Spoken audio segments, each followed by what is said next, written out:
Complaint ఏదైనా కానీ register చేస్తారు. రెండోది, ఇప్పుడు ఇంతకుముందు చెప్పిన విధంగా దెబ్బలు ఎక్కువగా ఉన్నాయి. దెబ్బలు ఎక్కువగా ఉన్న టైంలో ఏం చేయాలంటే ఆ వూండ్ సర్టిఫికేట్ అవన్నీ తీసుకొని పోతే అది 326 కిందకి కన్వర్ట్ చేసి, ఏదైతే 324 బెయిలబుల్ కిందగా పెట్టాడో అది 326కి బెయిలబుల్గా చేసుకొని నాన్ బెయిలబుల్ కేసు అవుతుంది. మామూలుగా కొత్తగా ఇచ్చిన దాని ప్రకారం సుప్రీంకోర్టు ఇచ్చిన గైడ్లైన్స్ ప్రకారం 7 సంవత్సరాల కంటే కింద ఉండేవన్నీ కూడా బెయిలబుల్ సెక్షన్స్, నాన్ బెయిలబుల్ అయినా కానీ స్టేషన్ బెయిల్ ఇవ్వాలి అని చెప్పేసి it's description of the officer యొక్క దీన్ని బట్టి బెయిల్ ఇవ్వాలి అని చెప్పేసి 7 సంవత్సరాల కంటే కింద ఉండేది. 7 సంవత్సరాల కంటే పైన ఉండేది ఏదైతే ఉందో, 7 సంవత్సరాలకి అయితే పైన ఉందో వాటిని ఖచ్చితంగా రిమాండ్కి పంపించాలి. సో ఎప్పుడైతే మీరు ఈ వూండ్ సర్టిఫికేట్ తీసుకుంటారో, దెబ్బలు తగిలినట్టు హాస్పిటల్ నుంచి సర్టిఫికేట్ తీసుకుంటారో 324 అనేది 326 అవుతుంది. అప్పుడు అది నాన్ బెయిలబుల్ కింద అవుతుంది, 10 సంవత్సరాల కిందికి వస్తుంది. కాబట్టి ఖచ్చితంగా వారిని జైలుకి పంపిస్తారు, రిమాండ్కి పంపిస్తారు. ఒకటి. సో ఇది మీరు చేసుకోవాల్సిన ఇంకోటి ఏంటంటే, దీంట్లో బెయిలబుల్ సంబంధించి 324 కానీ 323 కానీ ఈ దీనికి సంబంధించి వచ్చినప్పుడు బెయిలబుల్ సెక్షన్కు 41A నోటీస్ ఒకటి ఇస్తారు.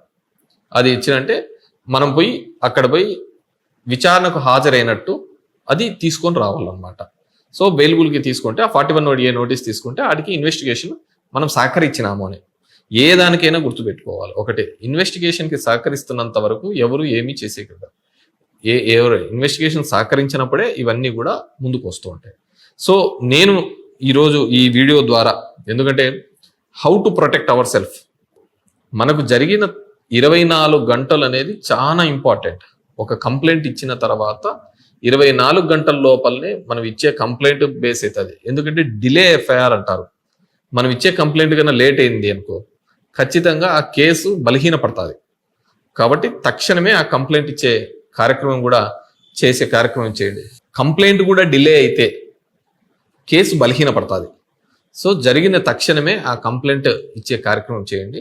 సో ఆ విధంగా ఎవరైనా కానీ మన మీద దాడులు చేయడానికి కానీ, పోలీసులు కావచ్చు ఇంకోరు కావచ్చు, ఏకపక్షంగా వ్యవహరించుకోకుండా ఉండడానికి వీలుంటుంది. మూడోది, మన వాళ్ళను ఎవరైనా కానీ పోలీసులు తీసుకొని పోయిన తర్వాత వస్తారు, ఓ రోజు రాత్రి వస్తారు, సడన్గా తీసుకొని పోతారు. తీసుకొని పోయినప్పుడు ఖచ్చితంగా మీరు ఫొటోస్, వాళ్ళు ఎవరైతే వస్తున్నారో వాళ్ళ ఐడి కార్డ్స్ అన్నీ కూడా ఖచ్చితంగా వెరిఫై చేయండి. చేసి 24 గంటలు ఏ స్టేషన్కి తీసుకొని పోతున్నారు కూడా వాళ్ళని అడగండి, వాళ్ళ వీడియో తీసుకొని వాళ్ళతో మాట్లాడండి. 24 గంటల లోపల వాళ్ళు తీసుకొని పోయిన తర్వాత అరెస్ట్ చూపించాలి. ఒకటి, అరెస్ట్ చూపించిన తర్వాత ఆ మధ్యలో ఎప్పుడైనా కానీ ఎవరైనా కానీ మన వాళ్ళను ఎవరైనా కానీ ఇబ్బంది పెట్టే కార్యక్రమం, అంటే శారీరకంగా కొట్టడం కానీ హింసించడం కానీ ఏదైనా చేస్తే ఇమ్మీడియట్గా మీరు జడ్జి దగ్గర మళ్ళీ ఖచ్చితంగా అరెస్ట్ అయిన వాళ్ళను చూపించాలి, రిమాండ్ చూపించాలి. ఆ చూపించే క్రమంలో జడ్జి దగ్గరికి తీసుకొని పోతే ఖచ్చితంగా ఆ జడ్జి దగ్గర మనకి ఎక్కడైతే దెబ్బలు తగిలాయో అవి నీట్గా చూపించి, గౌరవ న్యాయమూర్తి గారు ఈ విధంగా నన్ను అక్రమంగా తీసుకొని పోయి నన్ను కేసులో పెట్టి నన్ను ఈ విధంగా హింసించినారు అని న్యాయమూర్తి దగ్గర పంపిస్తే న్యాయమూర్తి గారు ఇమ్మీడియట్గా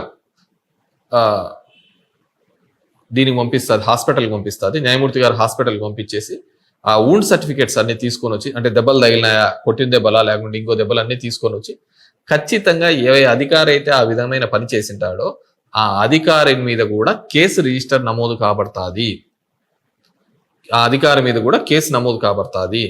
మనల్ని ఎవరైనా కావచ్చు, పోలీసులు వాళ్ళు తీసుకొని పోయిన తర్వాత వాళ్ళు ఎక్కడ ఏ పోలీస్ స్టేషన్లో ఉన్నారో చెప్పరు, ఎక్కడ పెట్టారో చెప్పరు.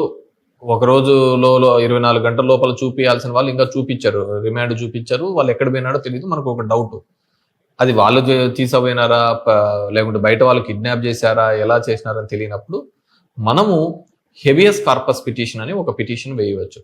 అది హైకోర్టు ద్వారా ఆ పిటిషన్ వేయడము, లేకుంటే ఇక్కడ లోయర్ కోర్టులో కూడా వేయచ్చు.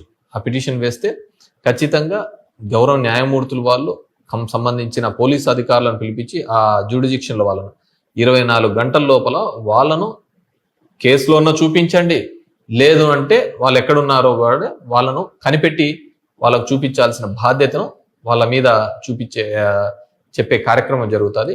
సో ఇవన్నీ కూడా మన భారత రాజ్యాంగం కల్పించిన చట్టాలు, ఈ వెసులుబాట్లు. సో చాలా మందికి ఈ చట్టాల మీద అవగాహన లేకపోవడంతో వాటిని మనం వాడుకోవటం లేదు. సో మీకు ఈరోజు దీని ద్వారా ఆ చట్టాల మీద కూడా అవగాహన కొంత మేరకు వచ్చింటుందని అనుకుంటున్నాను. ఖచ్చితంగా, ఎందుకంటే మనము ఆ అవగాహన ఉన్నప్పుడు మనము సంబంధించిన అధికారితో మాట్లాడేటప్పుడు కావచ్చు, మన దగ్గరికి వచ్చిన వాళ్ళతో మనం ఆ విధంగా వాళ్ళను ప్రశ్నించడం మొదలు పెడితే ఖచ్చితంగా మనకు బెటర్ రిజల్ట్స్, ప్రజాస్వామ్య పద్ధతుల్లో మనము ముందుకు పోవడానికి వీలుగా ఉంటుంది. కాబట్టి అదే సరే, ఊరికే తీసుకొని పోయి కొట్టి వదిలేసినారు, కేసు పెట్టలే, ఏమీ పెట్టలే, ఊరికే కొట్టి వదిలేసినారు. ఆ సందర్భంలో ఏం చేయాలి అంటే, నేను ఇంతకుముందు గతంలో చెప్పిన విధంగా ఎవరు కానీ భారత రాజ్యాంగంలో ఎవరే కానీ ఒక మనిషి మీద దాడి చేయడానికి వీలు లేదు. అలాంటప్పుడు అది పోలీస్ కావచ్చు, ఇంకోరు కావచ్చు. సో అలా ఎప్పుడైనా కానీ పోలీసులు కానీ దాడి చేసి వదిలిపెట్టితే ఇమ్మీడియట్గా నేను ఇంతకుముందు చెప్పిన సందర్భమే అవుతుంది. ఒక క్రిమినల్ కొట్టినా, ఇంకెవరు కొట్టినా ఇమ్మీడియట్గా తీసుకొని పోయి కేసు కట్టమని మళ్ళీ స్టేషన్లో అడుగుతాం. వాళ్ళు కట్టకపోతే తెల్లారి న్యాయమూర్తి దగ్గరికి పోతాం. న్యాయమూర్తి దగ్గరకు ఇదిగో నన్ను ఈ విధంగా పోలీసులు కొట్టారు, తీసుకొని పోయి కొట్టారు, కాబట్టి నాకు ఈ దెబ్బలు తగిలినాయంటే ఇమ్మీడియట్గా మళ్ళీ హాస్పిటల్ పంపిస్తారు. ఇమ్మీడియట్గా ఆ పోలీస్ అధికారి మీద కేసు నమోదు చేయబడతాయి. సో నేను ఏ విధంగా చెప్తున్నట్టే, నేనేం లా స్టూడెంట్ కాదు.